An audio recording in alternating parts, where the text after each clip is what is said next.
పూర్ణచందర్ తనకు 4 ఏళ్లుగా తెలుసని చెప్పింది స్వేచ్ఛ కూతురు. అమ్మ ముందు తనపై ప్రేమ ఉన్నట్లు చాలా యాక్టింగ్ చేసేవాడంది. తనతో చాలా అసభ్యకరంగా ప్రవర్తించేవాడని ఆరోపించింది ఆ చిన్నారి. ఇవన్నీ అమ్మకు చెప్తే నమ్మలేదని చెబుతుంది. అమ్మ తరచూ పూర్ణచందర్తో ఎప్పుడు పెళ్లి చేసుకుంటావనే విషయంలో గొడవ పడుతూ ఉండేదని చెప్పింది. మరిన్ని వివరాలు మా ప్రతినిధి సుజాత అందిస్తారు.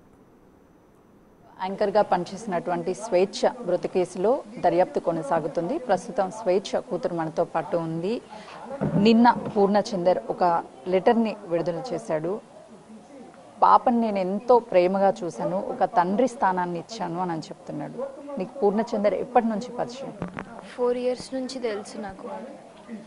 అసలు అమ్మ ముందర చాలా యాక్టింగ్ చేసేవాడు, నేను అంటే చాలా ఇష్టం అని అది ఇది అనుకుంటూ అనేవాడు. కానీ అసలు చాలా అంటారు మిస్బిహేవియర్ ఉండే నాతోని. ఎప్పుడైనా అమ్మతో చెప్పే ప్రయత్నం చేసావా? ఎవరితో చెప్పేదానివి ఈ విషయాలన్నీ? నేను అమ్మకి చెప్తే అమ్మ నమ్మలేదు అసలు. ఏం కాదు, ఫాదర్ అయినా కానీ క్లోజ్గానే ఉంటారు కదా, ఫాదర్ అనుకో అని అన్నది అమ్మ. అసలు అమ్మ నమ్మలేదు ఫస్ట్. అంటే నీ ఫంక్షన్ చేయడంతో పాటు నీ స్కూల్ ఫీ కావచ్చు అన్నిటినీ కూడా తనే పే చేశాను అని చెప్తున్నాడు. వాస్తవమే? ఫీజ్ గురించి నాకు తెలియదు కానీ ఫంక్షన్కి నేను అసలు వద్దు, నాకు ఇష్టం లేదు ఫంక్షన్ చేసుకోవడము. మెచ్యూర్ అయితే అసలు పీరియడ్ స్టార్ట్ అయితే ఫంక్షన్ ఏంది విచిత్రంగా అందరికీ చెప్పాలా, ఫంక్షన్ ఎందుకు, నాకు గోల్డ్ వద్దు ఏమొద్దు కొని మళ్ళీ అంటాడు అమ్మ నేను కొన్నా అని అంటాడు. అమ్మ వద్దు, మళ్ళీ మనల్నే అంటాడు. వద్దని చెప్పిన అమ్మకు ఆల్రెడీ. అమ్మ నమ్మలేదు, అసలు చెప్తే వినలేదు.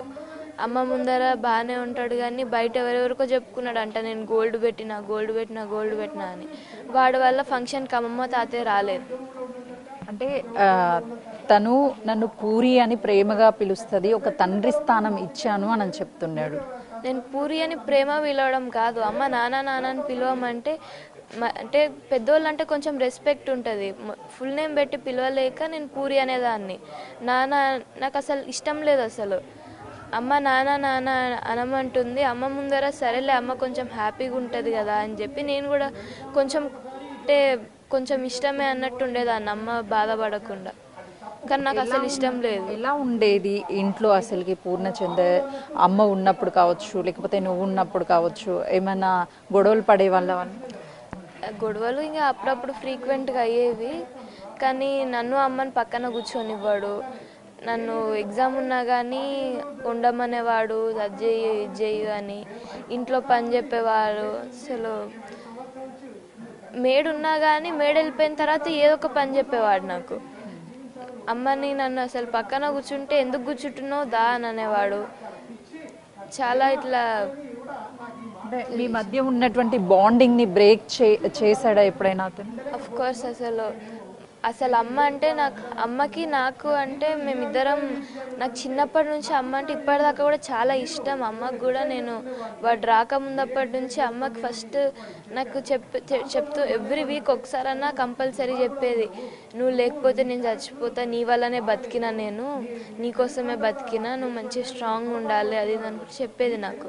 వీడు వచ్చినప్పటి నుంచి అమ్మ కొంచెం నాకు దూరం అయింది వీడి వల్లనే. అంటే వీళ్ళిద్దరి మధ్య చాలా ఇయర్స్ నుంచి రిలేషన్ ఉన్నప్పటికీ కూడా గొడవలు అవుతున్నాయి. తను లేకపోతే నేను చనిపోతాను, సూసైడ్ అటెంప్ట్ చేసుకుంది గతంలో స్వేచ్ఛ అని చెప్తున్నారు. వాస్తవమే? అంటే అమ్మ బెదిరియడానికి చేసుకుందో నిజంగా సూసైడ్ చేసుకోవాలని చేసుకుందో తెలియదు కానీ స్లీపింగ్ పిల్స్ అయితే వేసుకుంది. అప్పుడు నేను అమ్మని మళ్ళీ వేసుకోకుండా చూసినా, మళ్ళీ అమ్మకు వాటర్ నాకు సడన్గా ఫస్ట్ వేసుకున్నప్పుడు అసలు ఏం అర్థం కాలేదు ఏం చేయాలో. ఫస్ట్ టైం ఎక్స్పీరియన్స్ కాబట్టి చాలా ఏడ్చిన, వాటర్ తాగిపించిన, అంతా అరిచిన, కొట్టి లేపినా కానీ లేస్తుంది, మళ్ళీ పడుకుంటుంది. ఇంకా పప్పు మామ అని మామ ఉంటాడు, కాల్ చేస్తే అయ్యో అవునా నేను వస్తున్నాలే, నువ్వు భయపడకు, పిల్స్ అంటే అట్లానే ఉంటుంది అంటే ఒక 4 days కంటిన్యూగా మత్తు ఉండే, కంటిన్యూగా అమ్మ వేసుకుందో లేకపోతే అవే పిల్స్ది మత్తు ఉండేనో. వేసుకున్నప్పుడు ఒకటేసారి 3 or 4 వేసుకుంటుంది అనిపించింది నాకు. అంటే డిప్రెషన్లో ఏమన్నా కనిపిస్తూ ఉండేదా అమ్మ ఇంట్లో? ఎలా ఉండేది? మొత్తం ఆయన గురించి ఆలోచించే, మొత్తం స్ట్రెస్ మొత్తం ఆయన వల్లనే. ఎప్పుడు ఆయనతోనే చాటింగ్, ఆయనతోనే కాల్, నాతో టైం స్పెండ్ చేయలేదు అసలు, చేసేది కాదు ఆయన లేకపోతే. వాళ్ళిద్దరికి ఏదన్నా గొడవ అయితే కూడా ఆయనతోనే చాటింగ్ లేక లేక నాకు అమ్మకి అసలు నాకు టైం దొరకదు స్పెండ్ చేయడానికి. నేను మార్నింగ్ స్కూల్కి వెళ్ళిపోతాను. నేను స్కూల్ నుంచి వచ్చే వరకు ఒక 10 మినిట్స్ అటు ఇటు అవుతుంది. అమ్మ 10 మినిట్స్ ముందు కానీ 10 మినిట్స్ తర్వాత కానీ ఆఫీస్కి వెళ్ళిపోతుంది. నేను రాగానే వెళ్ళిపోయి మళ్ళీ నేను పడుకునే టైంకి వస్తుంది కదా నైట్, మళ్ళీ పడుకుంటా, మార్నింగ్ లేచి మళ్ళీ ఇదే రిపీట్ అవుతూ ఉంటుంది. అమ్మకి ఫ్రైడే ఇంకా సాటర్డే మార్నింగ్ షిఫ్ట్ ఉంటుంది. అప్పుడు ఇంక అమ్మ రెస్ట్ తీసుకుంటాను పడుకొని ఉంటుంది, లేకపోతే వాడు వస్తాడు, ఏదో ఒకటి అయ్యి అసలు నాకు అమ్మకి టైం స్పెండ్ చేసేయడానికి ఉండేది కాదు. రెగ్యులర్ వస్తూ ఉంటాడా ఇంటికి? నైట్ అంతా ఉంటాడా లేకపోతే వచ్చి వెళ్తూ ఉంటాడా? ఒక్కొక్కసారి ఒక్కొక్కలాగా, అప్పుడప్పుడు వచ్చి వెళ్తాడు, ఒక్కొక్కసారి ఏమో వచ్చి ఒక 2-3 డేస్ ఉండి వెళ్తాడు కంటిన్యూగా నైట్ ఇక్కడనే ఉండి పడుకొని. అంటే ఎప్పుడైనా చెప్పావా అమ్మకి, అమ్మ అతను ఇంటికి వస్తూ పోతూ ఉంటే బాగోదు చూసే వాళ్ళకి కానీ, లేకపోతే ఏమైనా పెళ్లి చేసుకుంది అని ఎప్పుడైనా చెప్పిందా అమ్మని? నాకేం చెప్పలేదు. వేరే వాళ్ళందరికీ అయితే మేము పెళ్లి చేసుకున్నాము అని చెప్పింది. నాకు మాత్రం పెళ్లి చేసుకోలేదు. కానీ నా ముందర ఆయనకి నన్ను పెళ్ళెప్పుడు చేసుకుంటావు అని కూడా గొడవ చేస్తున్నారు. పూర్ణచందర్ లెటర్లో కేవలము చావుకి కారణము తండ్రి తను ఇంటికి వచ్చి 2 సంవత్సరాలకు ఒకసారి అబ్బాయిని తీసుకొచ్చిన అల్లుడు అంటే నా పరువు పోతుంది అని అవమానానికి గురి చేశాడు, అందుకే సూసైడ్ చేసుకుంది అని చెప్తున్నా. ఏం చెప్తాం? అసలు తాతయ్య మాట అసలు ఎప్పుడు అనలేదు, అనడం వినలేదు. అమ్మమ్మ తాతయ్య వాళ్ళు అమ్మనేమన్నా అంటే అమ్మ నాకు వెంటనే చెప్పేది, ఇప్పుడు అయినా మంచోడు కాదు అని చెప్పిండ్రు, ఎందుకు ఇట్లా చెప్తున్నారు వాళ్ళు నేను నువ్వు నమ్ముతున్నావా అని అమ్మమ్మ తాతయ్య అన్నవన్నీ నాకు చెప్పేది, కానీ వాళ్ళిద్దరి మధ్యలో ఏం చెప్పేది కాదు. మిగతావన్నీ అమ్మ నాతో షేర్ చేసేది. అసలు అమ్మ ఎప్పుడు చెప్పలేదు ఇట్లా అన్నాడని చెప్పేసి. ఫైనల్లీ ఏం చెప్తావు? పూర్ణచందర్ పోలీసుల అదుపులో ఉన్నాడు, పాప నా కూతురు అని తను చెప్తున్నాడు, నువ్వేమో తను మిస్బిహేవ్ చేశాడు అని చెప్తావు. ఫైనల్లీ తనకి ఏం చెప్తావు మీడియా? వాడిని సేవ్ చేసుకోవడానికి ఇవన్నీ చెప్తున్నాడు. మేమైతే అమ్మ ముందర చాలా అంటారు ప్రేమ ఉన్నట్టు యాక్టింగ్ చేస్తాడు, నేను నార్మల్గానే ఉంటా అంటే వచ్చిండు పోతుండు, సరే ఇంకా అమ్మ హ్యాపీగా ఉంది కదా సరే అని నేనున్నా.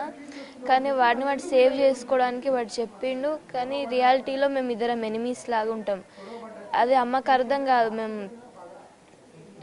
మాకు ఎట్లా అంటే కాంపిటీషన్ లాగా ఉంటుంది అమ్మతో మాట్లాడడానికి. ఒకవేళ నేను బయట నుంచి స్కూల్ నుంచి వస్తే వాడు హాల్లో కూర్చొని అమ్మ బెడ్రూమ్లో కూర్చొని ఉంటే నేను బెడ్రూమ్లోకి ఇంట్లోకి ఎంటర్ అయ్యేటప్పుడు ఉరుక్కుంటే వెళ్ళి అమ్మ దగ్గర కూర్చుంటాడు, నేను వెళ్ళకుండా అమ్మ దగ్గరికి. ఇట్లా చాలాసార్లు రిపీట్ అయింది. నన్ను అమ్మని అసలు కాంపిటీషన్ లాగా ఉంటుంది మా ఇద్దరికి. అమ్మతో మాట్లాడము, అమ్మ పక్కన కూర్చోవడము, చాలా ఇట్లా కాంపిటీషన్ లాగా ఎనిమీస్ లాగా ఉండేటోళ్ళం మేము. అంటే దగ్గరున్నప్పుడు అమ్మ ప్రేమని దూరం చేయడానికి ఈ విధంగా చేశాడు అని చెప్తాను. ఇప్పుడు పర్మనెంట్గానే అమ్మ ప్రేమని దూరం చేశాడు, అమ్మని దూరం చేశాడు, ఏం చెప్తాను? చంపేసేయాలి వాడిని, ఊరేసి చంపేయాలి. కానీ దానికన్నా ముందు ఫస్ట్ నా చెప్పుతోని వాడిని నేను కొట్టాలి. నేను అమ్మ చెప్పుతోని కూడా అమ్మ చెప్పుతోని వాడి ముఖం మీద 2 సార్లు చెంప మీద కొట్టిన తర్వాత అప్పుడు వాడిని ఉడి తీయాలి. చూస్తున్నాం కదా, స్వేచ్ఛ కూతురు, తనతో ఎలాంటి బాండింగ్ లేదు, కేవలము అమ్మని సంతోషంగా ఉంచడం కోసమే తనతో మాట్లాడేదాన్ని. కానీ తను చాలా విషయాల్లో నటిస్తూ అమ్మని మోసం చేశాడు. ఆ విషయాన్ని అమ్మ గ్రహించలేకపోయింది.